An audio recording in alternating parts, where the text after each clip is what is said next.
All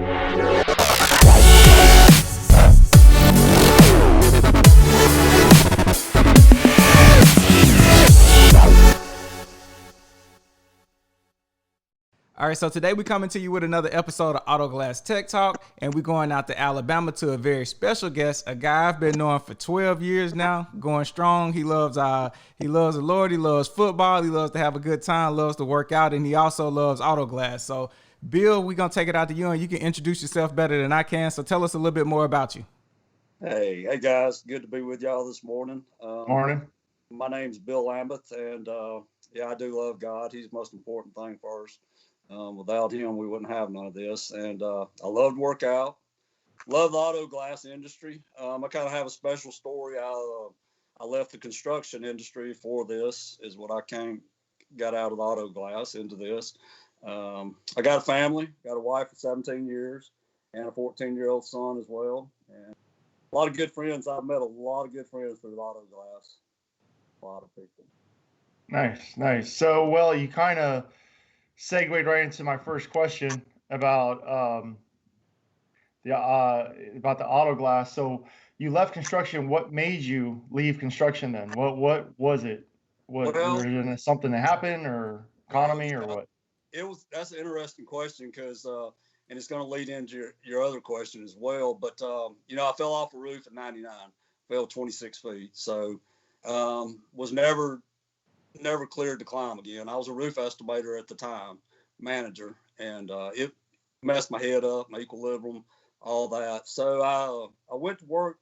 I worked there about 5 years after that. So I was kind of damaged goods, couldn't never really do my job, and this kind of gets a little emotional because it is an emotional story, but kind of got pushed out of there, really, guys. It just kind of, they made shit hard for me and was putting it, I just didn't feel right anymore. And that's the reason I left where my heart was in the construction industry. Well, do you feel like diving into the fall, like, Sure. Give us some info on it. I mean, it's kind of interesting. Yeah, it's that day. I had a gutter company. I had 3 gutter crews. I sold that to a company called Hinkle Roofing, and so I went to work there as a roof estimator / manager. And wasn't about 6 months later, I fell 26 feet. And that day that I fell, I happened to have another estimator riding with me. If he wouldn't have been with me, I would have bled out on the concrete, choked to death or whatever. But it wasn't in God's plans, because most time, estimator rides by themselves. Right. It's not a 2-man job. It's a 1-man job. But that day, Michael Lewis happened to be with me, and he called 911 off the roof. I fell about, 14 feet, hit a retainer wall, flipped upside down, and fell to a driveway. Jeez. So he got to me on the ground. I was laying on my back, blood coming out, ears, nose, mouth, and he wouldn't touch me. He went to the top of the driveway to wait on the ambulance, and he come back down. I'd roll myself over. So if I hadn't rolled myself over, I would have choked on the blood, no doubt.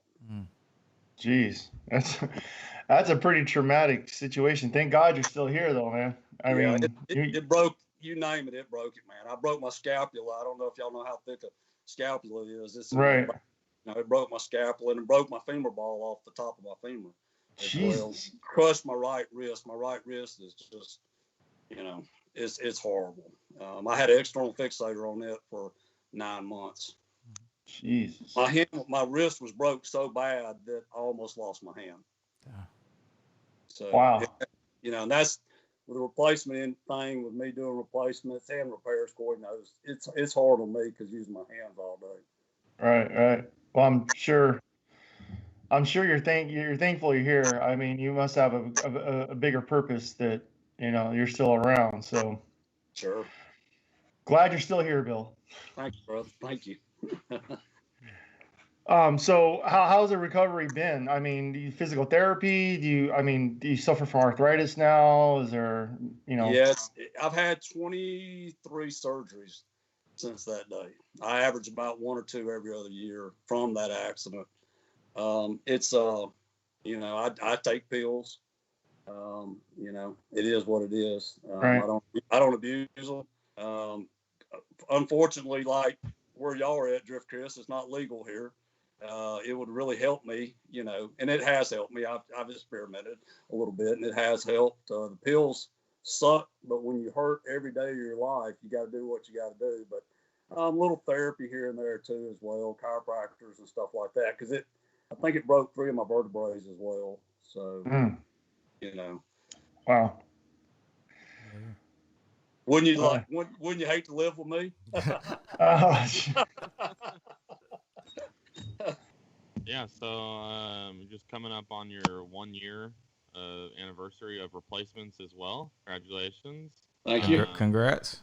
What made you transition from repair only to repairs and replacements? Well, I mean, of course, money had a lot to do with it, diversifying, and I also had people telling me that I couldn't do it. And when you tell me I couldn't do something, and with my limitations that I do have, it was going to be a struggle. And Suzanne Allen is really the first person that really believed in me and helped push me to do this. Shout out Suzanne and Cody Allen. Yeah. So those 2 people really believed in me, and then it started with Alfredo Calva, believing in me. But Drift, there's not many guys that make it just doing repairs. And I mean, it's a struggle. I mean, there are Jeremiah Gledhills. There's just not many of them out there. And I did really good with repairs, but Lord, I worked with Enterprise Rental, Hertz Rental, and Budget as well. So I just knew, Lord knows, if I hadn't done what I did, I'd be sitting at home today. Yeah. Good. That's a fact. Because we talk about the repair industry sucks right now if you were living off the rental car companies. Right. Yeah. Right. Yeah, totally. Yeah, well, I mean, just even replacements. I know some guys that rely on rental car companies pretty heavily, and even there, I mean, I've heard some stories of them shutting everything down until June, July, and things like that. So, so you did mention a couple of people. You mentioned Cody and Alfredo and Suzanne and Cody. Sorry, and That's Alfredo. Right. How did you get? I mean, I know they're far away. How did you get into training with those individuals? Was it all over the phone type stuff? Did you actually fly out somewhere? Someone flying to you? I mean, give us little details onto how the training actually went down. Well, I kind of met Suzanne Allen through Glassweld, of course. She's she's part of the tribe of GW, and so I started watching Alfredo on YouTube all day. I mean, I'd watch his videos, and I started responding to him through YouTube. And he said, "Hey, you want to come out here?" I'm like, "To California?" Sure, yeah. So I got on a plane and I flew to California. The guy charged me $500 to stay there for a whole week. Mm-hmm. And I learned from one of the best in the world. I consider one of the best in the world. Yeah, Fredo's a great guy. I've been to his shop. He has a nice facility. He's a good guy. Facility, and I didn't want to get any bad habits to start with. We do things the right way. And, Alfredo, I learned from Kalen Cothran too. I don't know if y'all know him. I stayed with him about a week. I've heard his name. I don't know him, but I've heard his name. He's in Indiana. He does things the right way too. I mean, he's a recovered stuffer, but he does he does things the right way now. Well, I mean, me and some friends have always said, if you don't know how to do it wrong, you'll never know how to do it right. So, I mean, sometimes learning it wrong first and then learning better, because Chris and I both are guys who learned wrong and now do it right. So, a different angle. So, well, I did go stay with Eric Howey too. Let me mention that. I spent a lot of money getting trained. I flew to Dallas, and Eric picked me up, and I stayed with him about 3 days. Unfortunately, his shop, I mean, I was there for 3 days, and I think we put in 3 windshields. It just happened to be, you know how it is. It comes and it's like the water faucet. You turn it on, turn it off, and I hit 3 days where he didn't have much, but he's helped me a lot too. Eric's really been good to me. Nice. Well, shout out to all those who've helped Bill. Yeah. Definitely. I've had a lot of them, and Kim Riley has helped me a lot too, and Jason Horn as well. Jason's been here, pro set or no set. He drove here and helped train me and Harrison to use pro set. As well. We use pro set just about every day. Yeah. All right. Yeah, got a big circle there. That's a good foundation for a lot of people to check in with, talk to about everything. What do you enjoy the most about replacements, and what do you enjoy the least about the replacements? Well, we did a Santa Fe Sport yesterday. It was a 2017. We got there, it was smashed all to hell and back. When you get through with it and it looks perfect and you did everything right to the T and it's the perfect job, just seeing that and seeing the look on that customer's face. I like that. You take something smashed up, pull it out, put another one in there, and everything looks just like it did when it came from factory. Of course, we have a better bead than the factory does. But Yeah, most time. yeah, most time. So, in the work, you asked me about the worst part I hate about it. Yep. It is my hands, using my hands all day. My hands hurt so bad. But I've been blessed with Harrison Woods. He's 27 years old, strong as an ox. He's a little guy just like me. But he's my go-to, man. I can tell this kid, go do this. He's going to take care of it. Yeah. And he's anal like a woman, too. God almighty. He's just Alfredo is. And y'all know how anal Alfredo is. He's as anal as Alfredo. But, yeah, the daily grind or replacement it's rough on your body, Yeah. Oh, yeah, it definitely is. I mean, Chris and I installed without the cool tools we have nowadays. I mean, I'll be honest with you, Bill. If you were doing this 10 years ago with some of the injuries you got, you would been doing something else right now, because the tools 10 years ago are not what they are today. So going off of that, what do you consider since you are dual, for your chip repairs and your replacements, both answer the same question, what is the most important tool you have in your toolkit? Well, I looked at that question when Corey sent it over to me. Of course, my Zoom is my favorite tool, with replacement. And Shiloh's been real good to me over the years. And, but the second part of what you asked me about the tool for replacement, it's my mind. It's my brain. It's not the tools. It's my brain knowing what tool to use on that job. I'm a pretty smart guy. Might not be good on technology, but I learned early that every job is different, and finding the right tool to set the windshield with. We're doing 2-man sets right now, so we're not fooling with any. We're just working together every day. Mm-hmm. So we're doing 2-man sets, but knowing what tool to use to cut out with. And I think we forget about our brains. Our brain is what tells us what tool to use. And I hear Drift talk about this a lot. Every job is different. Mm-hmm. You put a whole knife, some 3 sides, extract the bottom out. You're going to use your bat when it's tight on a Volkswagen or whatever. And just having that knowledge and having that brain and the brain tells us try things different too. Right. Not be so closed-minded. Right. Yeah, no, you're right. And speaking of mine, like, I got my wife working with me now, and she'll be looking at my toolbox and she'll pull something out and it's like, I've never seen you use this.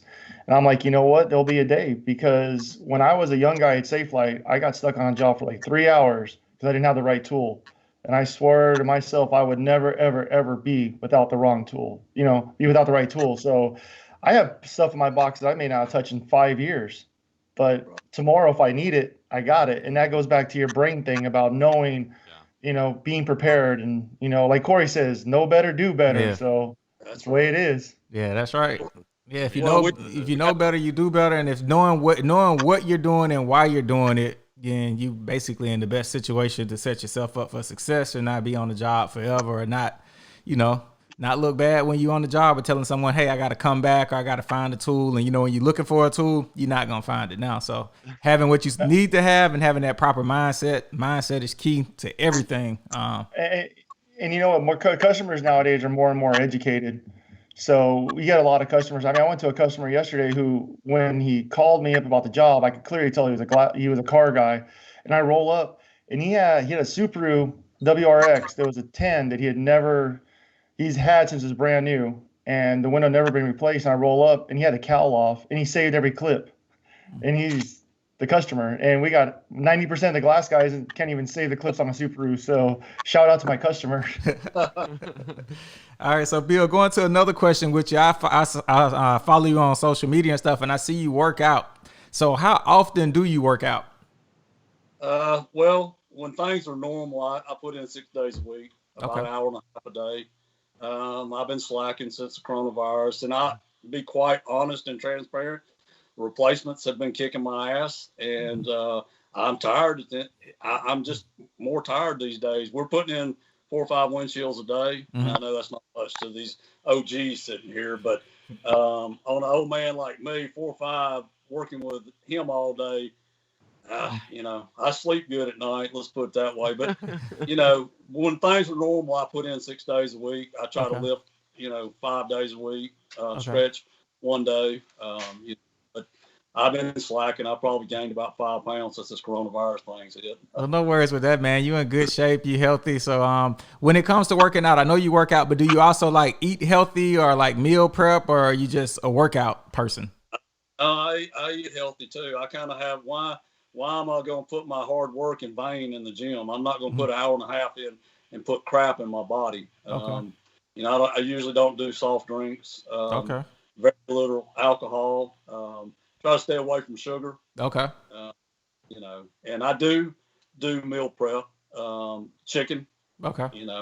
I'll do chicken, cut chicken up and use it through the whole week. Chicken's probably one of my go-tos. And I know one of the other questions you're supposed to ask. Egg whites is my go-to. Egg whites is your go-to? Okay. Yeah, you gotta say ahead of time. So there you go. I buy them by the carton, pour them in there, put a little cheese in there, and boom. I mean, cool. It's good. It's my go-to. It's quick, easy. All right. Cool. I went through a big weight loss thing, and one of the biggest challenges for me was trying to find a healthy snack that still gave me some of that sweet tooth craving, right, or take the ease off a little bit. Because man, I'm telling you, most addictive drug in the world is sugar. Right. So when you get addicted to sugar, it's a hard habit to break. So do you have a healthier snack go-to or something to relieve that sugar tooth craving? Well, I eat different protein bars. And okay. What's in the ingredients too, because some of this crap they got for protein bars is like eating a Snickers candy bar. I mean, I know. Right. And that's a big pitfall that a lot of people going into weight loss think is they see these shakes and protein bars, and or the people who think eating gluten is really helping, gluten-free stuff is helping you, but sometimes that stuff's worse off for you than just, eating something natural. So yeah, the protein bars are a good one. That's my go-to also now. Cool. Well, let's switch gears up a little bit, guys, and I'm going to ask everybody these questions, and we're going to start with Drift first. So, Drift, going to you. If you had the world's attention for 30 seconds, what would you say? 30 seconds, what would I say? Yeah. Call Glass on the go. Call Glass. 5997-1900. There you go. A little promo. Plug the company. So, Bill, what would you say, Bill, if you had the world's attention for 30 seconds? No doubt I'd tell them to come to know Jesus and tell them about Jesus, because I mean, glass is important, but Jesus is first. We all wouldn't be sitting here if he hadn't done what he did on the cross. That's just plain and simple. That's what I preach to the world, because it's when you come from where I wasn't saved when I fell. Mm-hmm.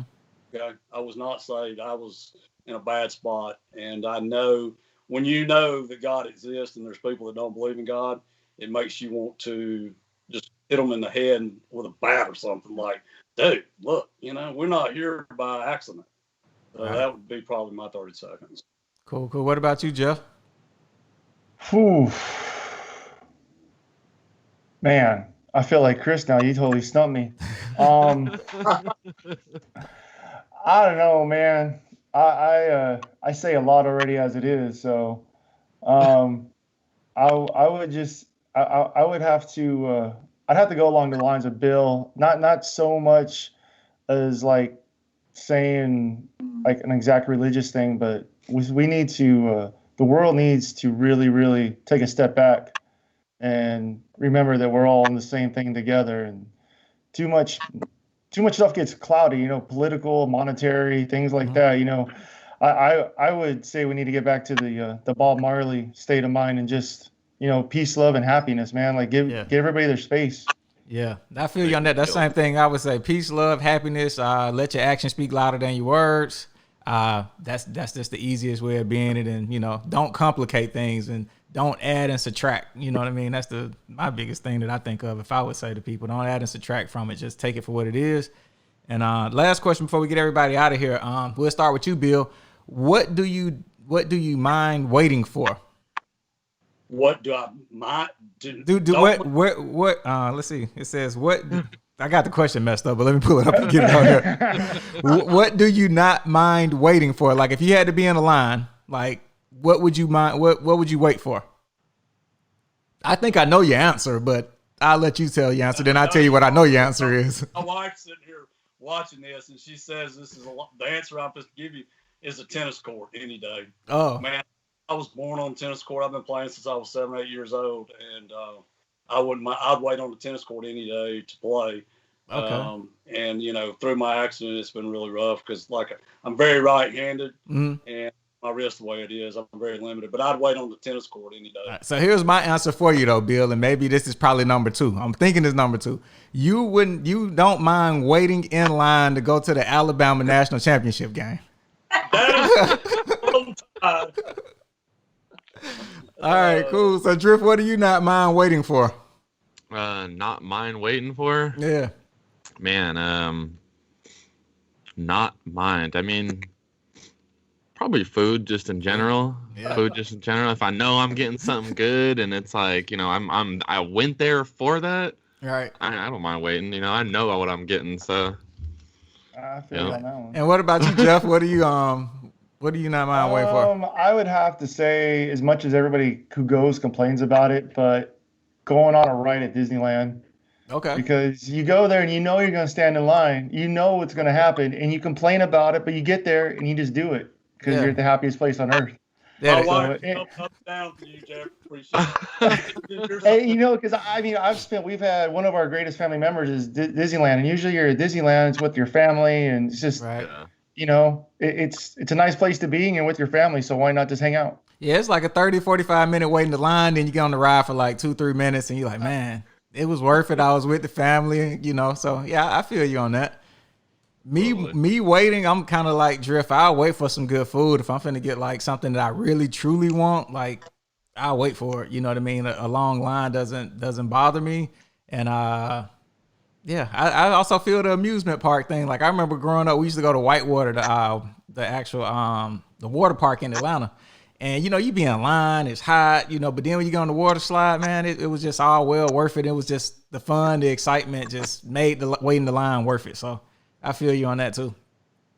Totally. Nice. Cool. Well, we appreciate everybody for your time, for joining us today. I know everybody got to get back to work and everything like that, but I appreciate all y'all for your time and for giving us this information and helping others in the community of AGTT and in the auto glass. And just shout out to everybody in the industry, from Suzanne to Cody to Alfredo, to everyone who actually helped mentor, the ones who helped mentor Bill, but who helped mentor other people and who are always willing to help.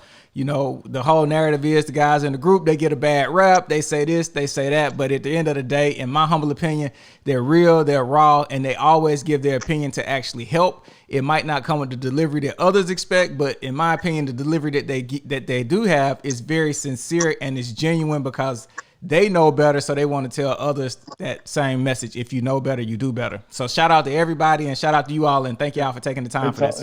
I want to go quick question. And Bill, I don't want a long answer. Just yes or no. Is Tua going to make it? Yes or no? No. No?